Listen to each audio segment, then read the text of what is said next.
Yeah, so I just got back from Homer Depot's place, and I got a few elbows and a few collar connectors and a couple of dampeners so I can change the flow of air, whether I want it in my ductwork or exit it outside, and a few pieces of pipe. The only thing they didn't have is, I don't know why they don't sell it, but this transition piece, you see how the air comes this way?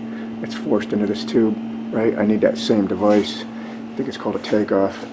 And I'm going to use it in here, but I need it to force the air that way, you know. So it has to be one of these fellas. You can't just plug it in straight. Move my wife's rack out of the way, get in here, but this box is so rigid. I don't even have any support yet. So I just went one elbow here, a little 10-inch riser here, another elbow here, so I can get a pipe going up to the T. And you know, go that way. But because it's so rigid, I'm just going to go and seal everything up as I go.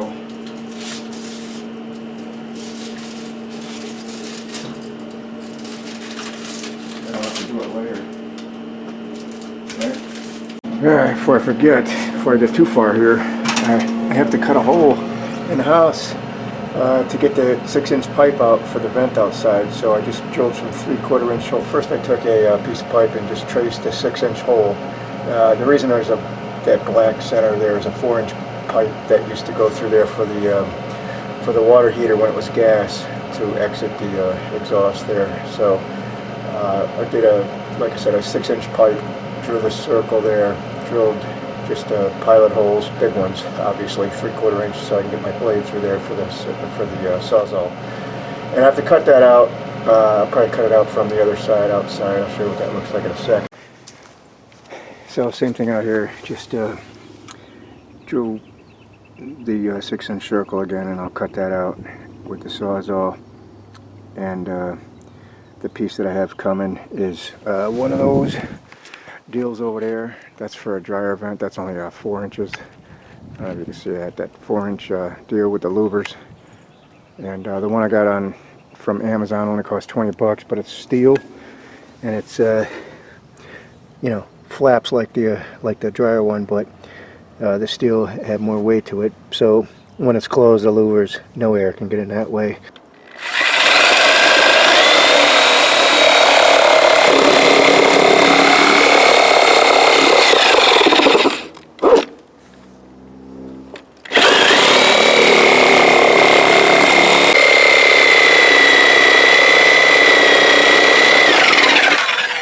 Yeah, I think I'm going to have to get a sanding drum or something, clean this up a little bit. It almost fits in, almost perfect, but I'm going to have to clean this up.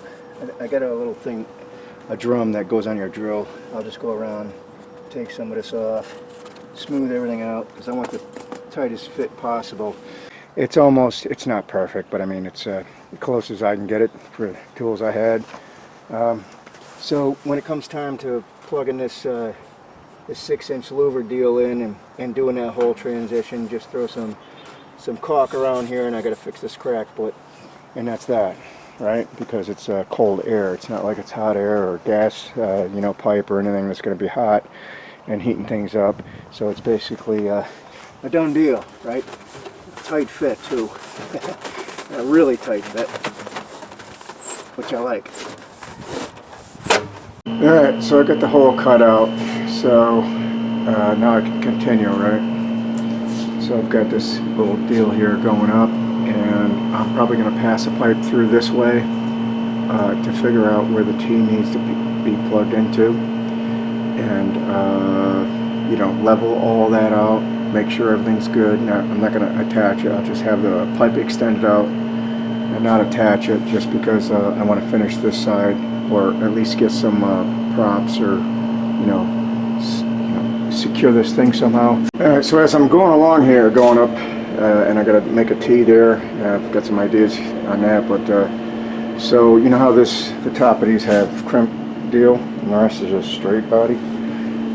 So unless you have the tool to crimp the top of this, which I don't, which I'm sure you can get, and I don't know how much the tool costs, I did find these little collars, or connectors, that connect the two ends together, and it's It's going to be a little bit more pricey that way, but this is one of them right here. So this is a straight edge. I use one of them connectors, another straight edge, as you can see, and there's a straight edge up there, and obviously the straight edge to straight edge won't fit, so you have to keep putting these in, and they're at $5 a piece. So so I don't know how much the tool is, but I don't have many to go. I got to put this T in, and then I'm going to actually use one of these, two of these to do this, these valves here, right? And there's no directions on how to do them, but I'm assuming you just drill a hole, and you know, I'll put them so they close, so because I need the air to go one way or the other, right? Alright, here's what I come up with. This seal's sealed pretty good. At first it didn't seal, but I want a good seal. So I'll show you how I made that. It's pretty easy. And then I'll figure out this how to open and close it later. So if you're using a piece of straight pipe, it doesn't matter as long as how far you can reach your hand in to put this mechanism in. So let me show you what I did. I just it was 2 3/4, measured down, made a mark. 2 3/4 in the center, right? Then I kind of corresponded it up here on the top. So then I took this piece here, put it on the marker. That way I can mark this side, get it perfectly centered. Mark this side. Then come down 2 3/4 from there to get both pins in the center, right? And of course, drill your hole. I don't know what size drill bit this is, but it's dull, so I have to do a pilot hole, just so it don't walk all over the place.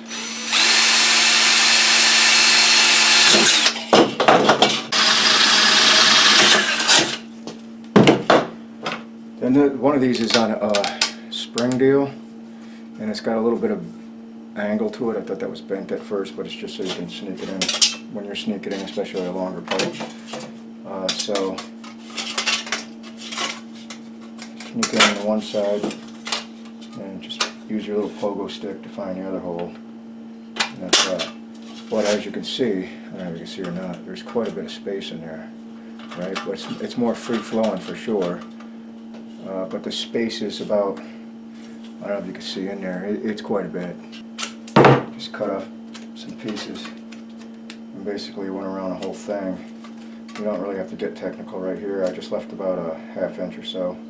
Doesn't really matter.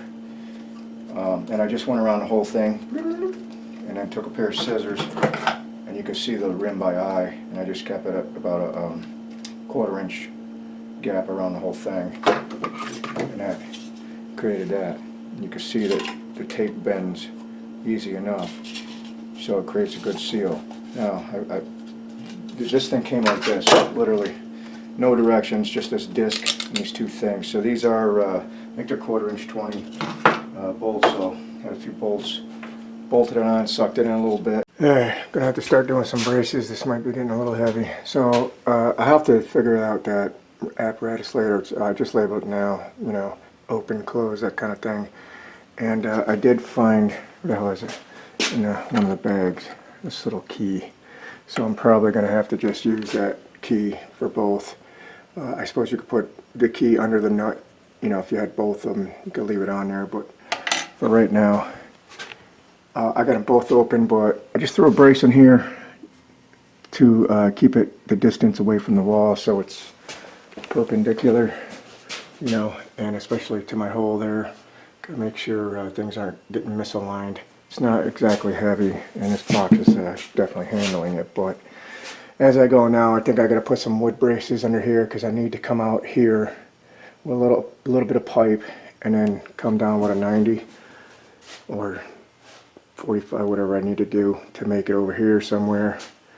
Or I don't know, maybe I'll come in through here. I haven't figured it out yet. I gotta go straight across there. So I'll probably just come straight down, another 90 It'd be two 90s, 90 down and 90 across. And looks like I'll have to go up a little bit. So I don't know if I got enough 90s. Let me see, 1, 2, 3, 4, 5. Yeah, I got about 5 left. So I think that'll do it. Alright, so I got a piece of pipe in there temporarily through the hole outside, just so I can have things lined up. As you can see, there's some air or some light coming through there, so I didn't secure it yet or tape it up. But I got my little labels there: winter this side, open, close; summer this side, you know, open and close. They're both open right now, but so this will allow me, and I got a brace here across here to hold everything up. And I think I pointed out earlier, there's one brace here because I want everything plumbed and square and, you know, not Mickey Mouse. So I got this pipe in here. You can feel the cold air from outside.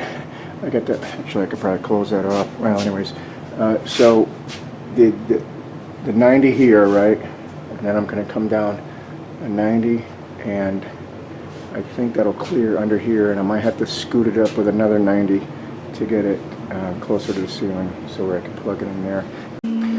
So I got to finish this piece here. I got that piece for the outside that came today, so I got to take this pipe back out of there. But before I do that, I got to measure the outside and then cut it up and do that thing. So right now this thing is running. It's ice cold, which I like, but it's just running outdoors.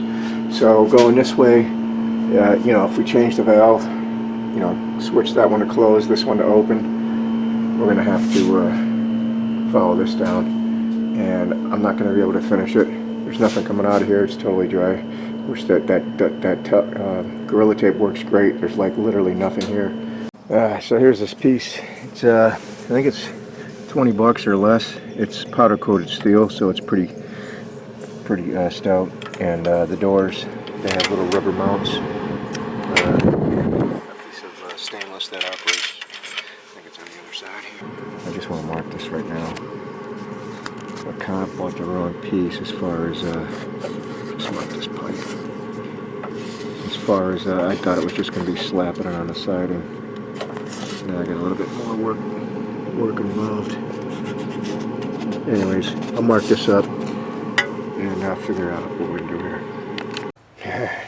Alright, so in order for this contraption to work with this recess here, I have to get rid of half the goddamn house. So I made some lines here.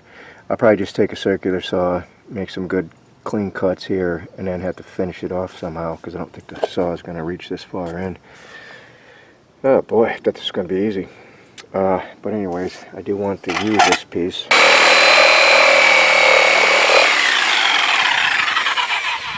How you like me now?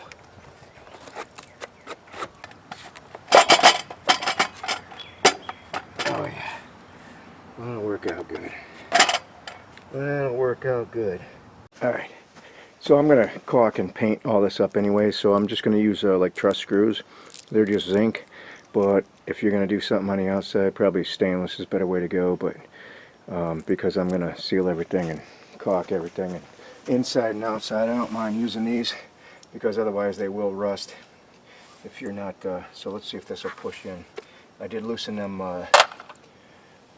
cleats up. Yeah, this should be good enough.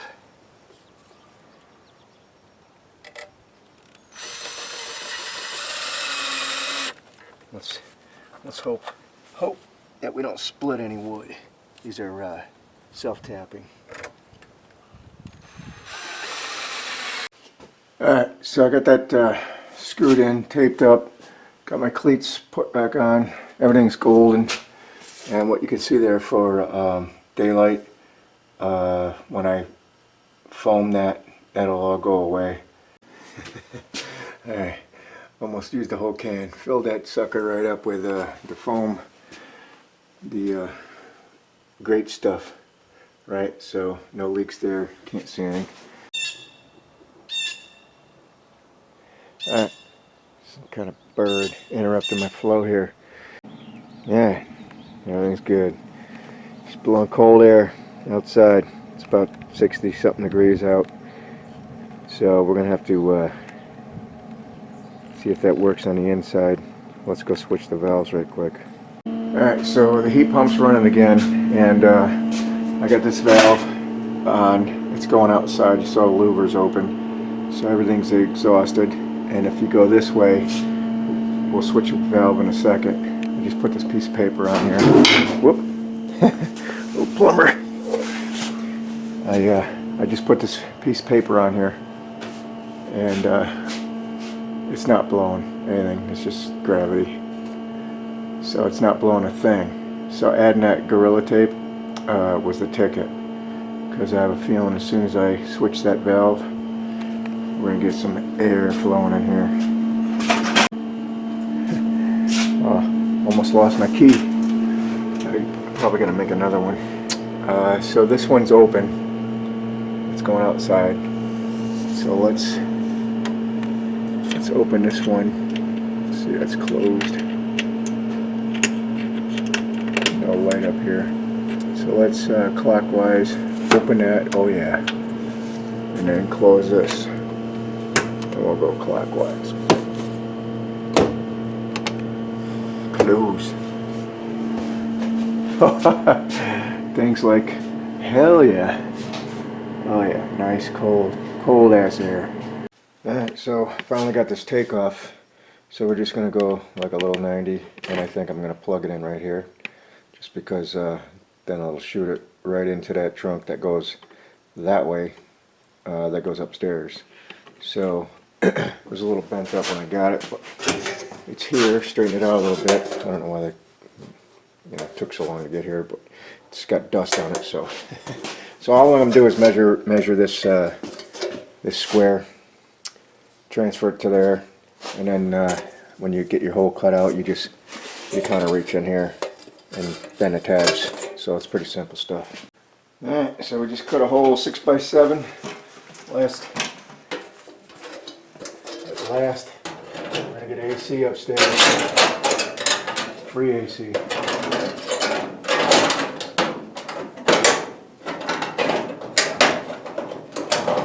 Measure once, cut twice. Maybe.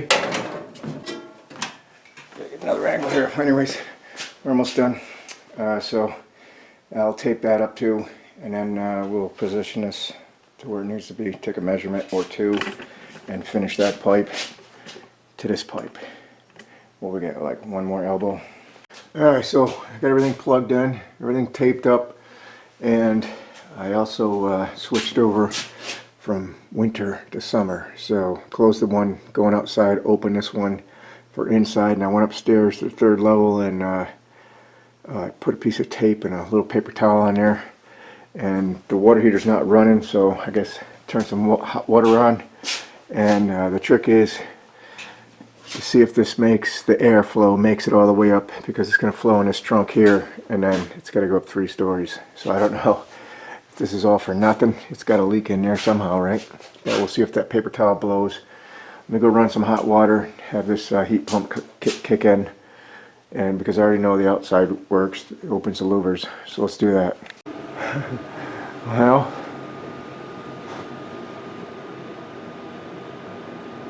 it's moving. A little bit. Yeah, I can feel air coming out of there. So it is working. I guess I wanted that thing to be flapping in a breeze pretty good, but it's moving. So there's that.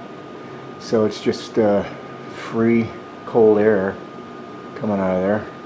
Again, there's a lot of space that needs to go through. So I'm okay with that. Alright, so let me try to wrap this up. So I got, it might be a little noisy, I've got about 30 bucks invested in this box, between the box and the cone here. The sheet metal is a little pricey, but this is pretty heavy duty stuff. I think it was 26 gauge metal. And then each one of these elbows is $5, and I think I have 4 pipes involved. So I'm guessing around 200 bucks. I really wasn't paying attention, but for 200 bucks, it was worth the experiment. As far as so the cold air used to come out of here, and it definitely is traveling out of there. You know, outdoors. So there's no cold air, coming in here anymore. Going this way with it, there is a lot of pipe that it needs to navigate. So I'm a little disappointed in that the air is not coming out quite as much as I thought it would, but it does have to go up 3 levels through this big trunk here, and but it is making it up there, so I'm happy with that. So if you just if this thing's running and upstairs is you know, it's always hot up there anyways, this is just going to be free cold air. Instead of expelling it just outdoors, now it's just going to seep into the loft upstairs, so that'll work. So anyways, so for a couple $100 you can do this yourself, and you know, it wasn't that hard to do at all. I mean, this box was the most challenging part, but you saw it's pretty simple to do. And running a pipe and tees and all that, it's just a matter of taking measurements. You buy all this stuff, just plugs in, strap it all together, and there you have it. One AC unit. I don't know if you want to call it that, but anyways, that's all I got. Thanks for watching.